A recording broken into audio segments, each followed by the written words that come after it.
Educação clássica na prática.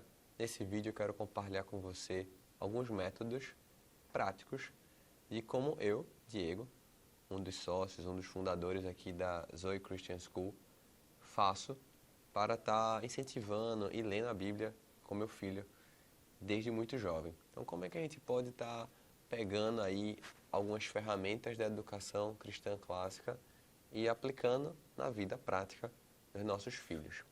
Se você está chegando por aqui, se você é novo, seja muito bem-vindo ao canal do YouTube da Zoe Christian School, uma escola que funciona aqui em Recife, mas que também tem uma abrangência nacional através dos ensinos online. Já quero te convidar para estar se inscrevendo aqui no nosso canal do YouTube e, obviamente, se esse vídeo fez sentido para você, deixa o seu like e também compartilha ele com outras pessoas, né? Sejam pais, mães, pessoas educadoras que estão próximas ali a você, na sua rede, no seu grupo familiar.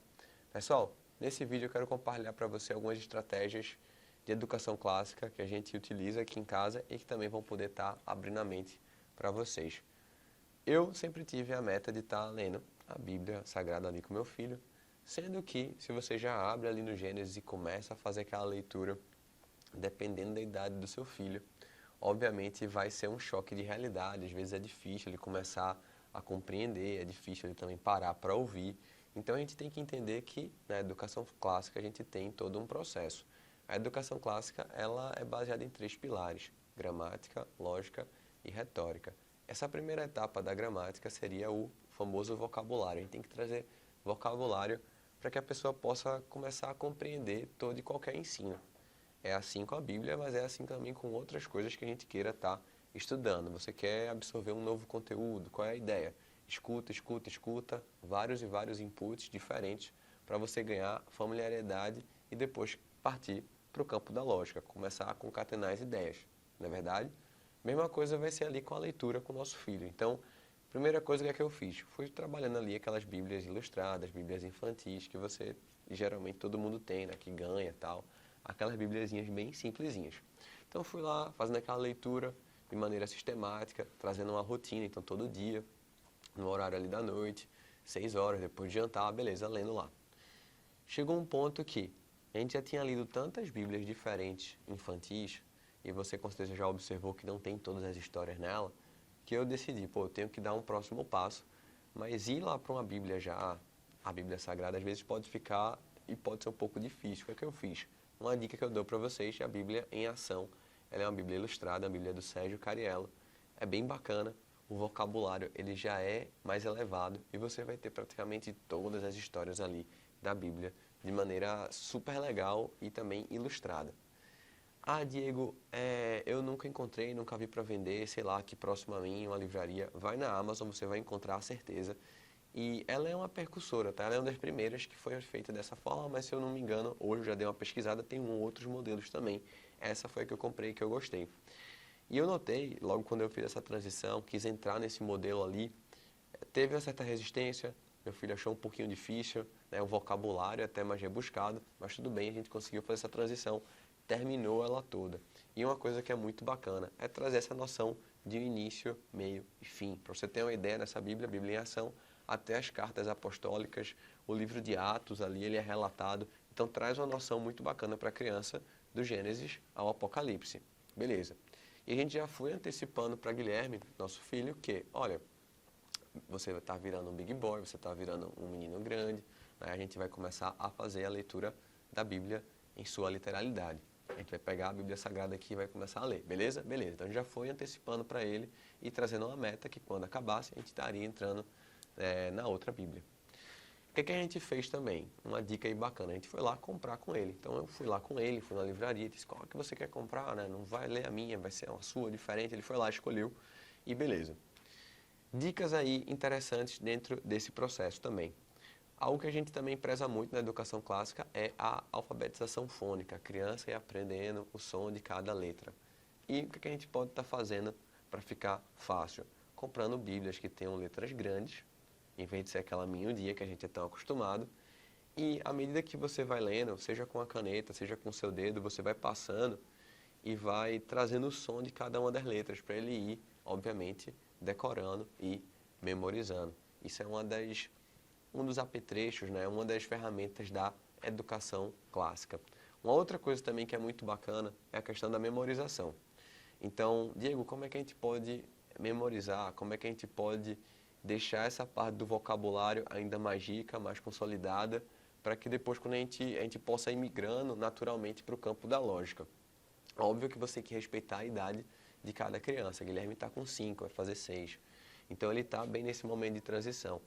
O que a gente fez para fundamentar, para melhorar cada vez mais essa questão do vocabulário e da memorização? Toda vez que a gente terminava de ler um capítulo ali da Bíblia, uma história ali da Bíblia em ação, a gente sempre faz uma disputinha rápida antes de dormir, ele e a mãe. Então eu sou o juiz, estou ali trazendo as perguntas para eles. Olha, vamos supor, qual foi o primeiro milagre de Moisés? Qual o nome do melhor amigo de Davi? Então são perguntas que ele até já sabe a resposta, sempre são as mesmas perguntas para ele ir decorando. E à medida que a história ela vai avançando, a gente vai fazendo sempre perguntas para trás. Então a gente volta sempre, sei lá, se eu cheguei na história de Davi, eu vou sair perguntando para trás até chegar em Adão e Eva. Não sei se você sabe, mas, por exemplo, na educação clássica, as crianças são estimuladas, inclusive, a aprender o alfabeto de A a Z e dizer a A. Algo que é curioso, né? A gente precisa saber, de fato, um conteúdo de trás para frente, de frente para trás, para que a gente possa ter uma base e depois ir para o campo da lógica. Então, algo que a gente faz muito aqui é isso. Então, a gente chega no final da história, leu a história, beleza. Agora, ele faz perguntas. Vamos lá, pergunta. Eu pego ali a história que a gente estava lendo e vou retrocedendo, vou voltando. Então, se, sei lá, eu falei sobre Davi, depois eu vou falar sobre, voltando, né, Samuel, a gente vai falar sobre o livro de Juízes, vai falar sobre Sansão, vai falar sobre Gideão, vai falar sobre Débora, depois vai falar sobre Moisés, depois vai falar sobre Josué, Moisés, Adão e Eva. Então, fazer esse processo de trás para frente, de frente para trás, fazendo as perguntas para ele, e geralmente perguntas que ele já sabe, para ele ter respostas rápidas mesmo.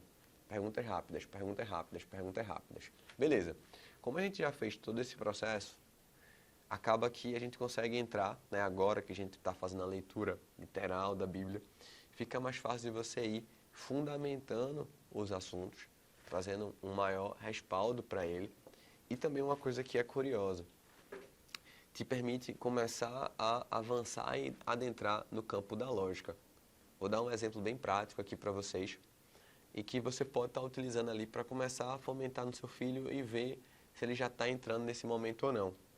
Por exemplo, certo dia eu estava lendo com o Guilherme Gênesis e trouxe para ele aquele fato onde Abraão é chamado por Deus para fazer o quê? Para pegar alguns animais, matar os animais e Abraão vai passar e Deus faz com que Abraão durma, né, e passa uma tocha de fogo ali para fazer um pacto entre eles. Beleza. Então esse era o fato. Eu estava lendo na literalidade ali do texto normal com o Guilherme e ele falou o que para mim? Pai, isso parece muito com o sonho de Pedro. Eu disse, que sonho de Pedro, menino? Não tem nada a ver, está lendo Abraão. Ele disse, não, lembra não, no Novo Testamento, onde Pedro é chamado, né, Deus fala para ele, mata e come. E aí eu fui explicar para ele que não era exatamente isso, mas era algo parecido. Então ele já começando a criar, a concatenar a lógica, né? Começar a identificar padrões lógicos dentro ali daquele texto. Então, dicas aqui para a gente poder fechar e você poder também trazer isso e colocar em prática. Se você não tem esse hábito dessa leitura de maneira sistemática com seu filho, tenha. Não precisa já ir lá para um nível super alto. Vai fazendo isso de maneira paulatina. Mesmo que seu filho tenha 4, 5 anos, vai fazendo isso. Pega uma Bíblia em ação, lê ela do início ao fim, traz isso como de maneira sistemática mesmo, né? Você tem que ter aquele compromisso, tem que ter aquele horário, inclusive até se você estiver viajando, né, e vai quebrar a rotina. Minha dica para você, toda vez que eu viajo, eu faço, Guilherme, vamos fazer isso logo de manhã, porque a gente vai chegar cansado, não vai conseguir fazer. Então, coloca isso como de lei, seu filho tem que entender isso, né? Vai fazendo essa questão da alfabetização fônica, vai lendo com ele as palavras, vai colocando o dedinho para que ele possa ir aprendendo o som de cada uma delas, né? Inclusive estimulando o vocabulário, para e fala com ele sobre as palavras que são difíceis, que você notou que ele não entendeu, também é importante. E, mais importante, estimula essa questão da memorização atrelado a uma competição. Geralmente as crianças elas são competitivas por natureza, na verdade, elas querem estar competindo, seja com você, seja com a mãe, seja com o que for. Às vezes está só eu e Guilherme, eu faço também uma competição que é assim, se ele acertar, ele ganha um ponto, se ele errar, eu ganho um ponto. Então sempre estimula de alguma forma uma competição. Às vezes também a gente traz alguns elementos como jogos, tipo assim, pega a vareta, a gente joga a vareta. Acertou a pergunta, pode tirar uma vareta. Ou é jogo da memória, acertou a pergunta, aí faz a jogada, né? Joga 2 vezes para ver se acha a memória. Se não ganhou, aí se não acertou, não joga. Joga a vez passa para o próximo. E por aí vai. Então tenta ir estimulando, né, essa competição juntamente com a memorização. Trazendo as perguntas de maneira repetida. Pergunta a mesma coisa várias e várias e várias e várias. Vai repetindo várias e várias e várias vezes para criar essa bagagem de vocabulário nele, que é o natural, é o normal. Depois dessa grande bagagem de vocabulário, ele já vai começar a entrar no campo da lógica, concatenando as ideias, sem mesmo você perceber. Você vai notar, caramba, meu filho está começando a entender. Né? Criar essa linha do tempo histórica na cabeça deles é fundamental. Mostrar quem veio primeiro, quem veio depois, quem é filho de um, filho do outro. Tanto é que se você for pensar, até em Mateus 1, primeiro capítulo ali do Evangelho, ele traça o quê? A genealogia de Jesus. Ele podia pular, né? Ele podia já falar, Jesus, filho de Davi. Mas ele conta aquela história como um todo, toda a narrativa, toda a genealogia. Aquilo ali está de propósito, né? Por diversos motivos, mas também você observa na educação clássica a importância de você saber início, meio e fim, algo que grande parte das pessoas hoje, até quando você vai estudar história, na verdade, na nossa escola, na educação construtivista, moderna e por aí vai, acaba que não é feito dessa forma. Então, pessoal, esse é o nosso canal do YouTube aqui da Zoe Christian School. Mais uma dica aí sendo compartilhada com vocês. A gente pretende trazer outras dicas nessa playlist, Educação Clássica na Prática. Se esse vídeo foi legal para você, deixa seu like, deixa seu comentário aqui abaixo. Também compartilha coisas, né, ideias, atividades, rotinas que você faz com seu filho que dá certo, que tem a ver com esse vídeo aqui. Compartilha aqui abaixo para que a gente possa estar se ajudando mutuamente. Um forte abraço e Deus lhe abençoe.